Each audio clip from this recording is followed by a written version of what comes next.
Halo teman-teman, jadi di sini saya akan menjelaskan terkait penyakit endometritis.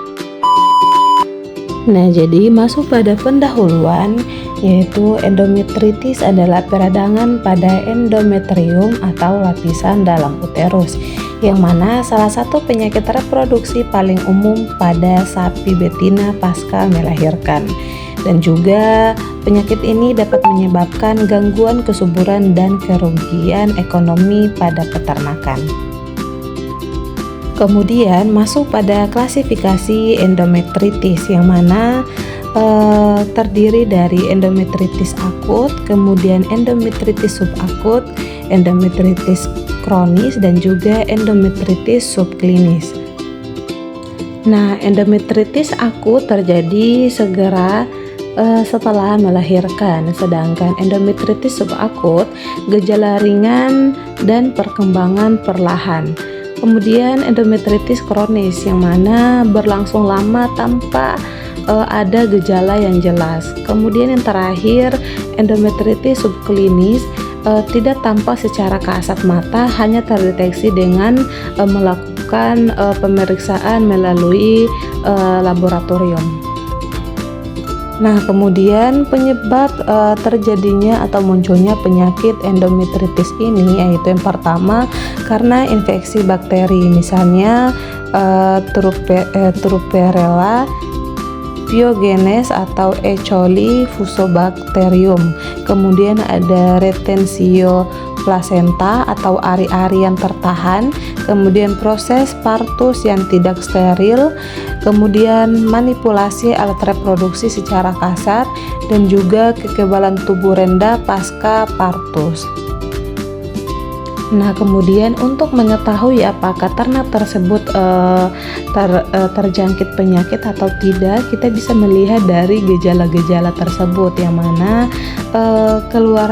keluarnya cairan putih, kekuningan atau coklat dari vulva, kemudian bau tidak sedap dari alat reproduksinya, kemudian siklus estrus terganggu, sulit bunting meskipun sudah dikawinkan, kemudian penurunan reproduksi susu. Nah, mungkin ini adalah beberapa gejala klinis yang bisa kita lihat pada ternak kita ketika terserang penyakit endometritis. Kemudian masuk pada diagnosis, yang mana pertama melakukan pemeriksaan visual atau cairan dari vulva, kemudian palpasi rektal atau uterus terasa besar dan tidak simetris, kemudian ultrasonografi atau mendeteksi cairan abnormal dalam uterus, kemudian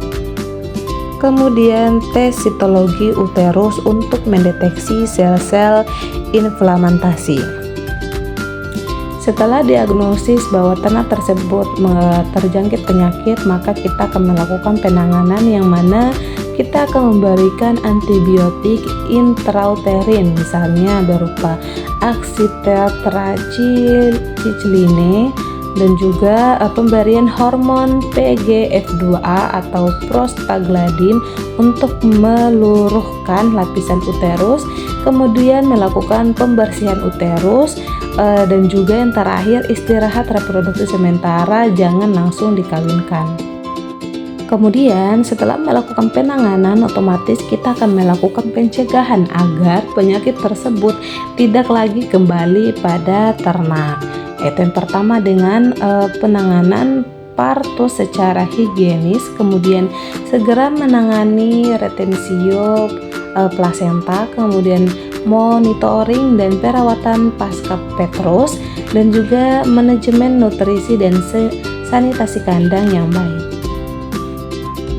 Nah, ketika ternak terserang penyakit ini, maka akan berdampak pada ekonomi, yang mana penurunan angka kebuntingan, kemudian biaya pengobatan tinggi, perpanjangan calving interval atau jarak beranak, dan juga potensi pemotongan dini pada sapi yang infertil. Nah, jadi kesimpulannya bahwa penyakit endometritis adalah penyakit yang sangat serius pada sistem reproduksi sapi betina, yang mana penyakit ini akan menyebabkan gangguan kesuburan dan kerugian ekonomi bagi masyarakat atau petani. atau peternak. Dan juga perlu deteksi dan pengobatan dini sangat penting untuk memulihkan performa reproduksi.